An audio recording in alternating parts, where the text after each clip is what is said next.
పుణ్యకర్మలు సత్కర్మలు ఎన్ని చేసినా మోక్షం రాదు.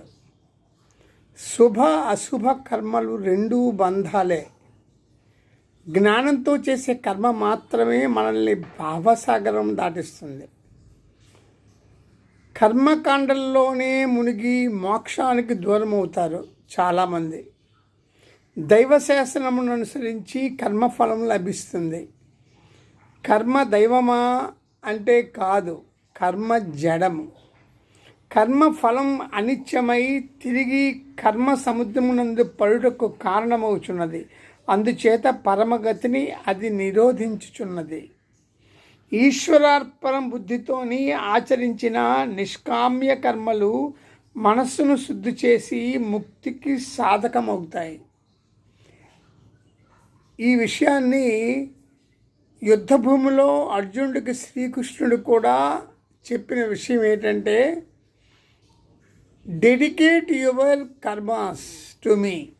నాకు నీ కర్మలన్నీ అర్పించి, లేదు అర్పించడానికి నీకు ఇష్టం లేకపోతే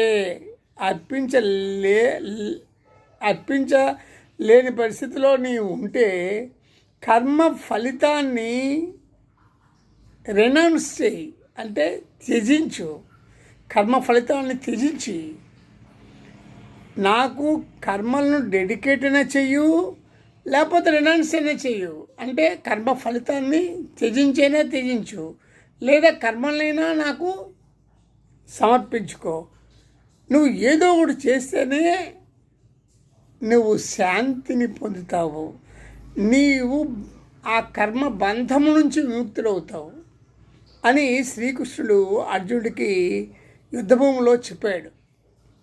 అదే నేను ఇక్కడ వివరించి చెప్తున్నాను మీకు. ఈ కర్మ ఫలితాన్ని ఆశించకుండా ఉండండి, కర్మనే చేయండి అంతే. లేదా మొత్తం శరణాగతిగా కర్మను డెడికేట్ చేసేయండి. మీరు నమ్మిన భగవంతుడికి, మీరు శరణాగతైన భగవంతుడికి డెడికేట్ చేయండి. ఇది మీరు చేయవలసిన పని. ఇంతకు తప్ప వేరే మార్గం లేదు. ఓకే, ఈ విషయాలన్నీ సరిగ్గా అర్థం చేసుకోండి.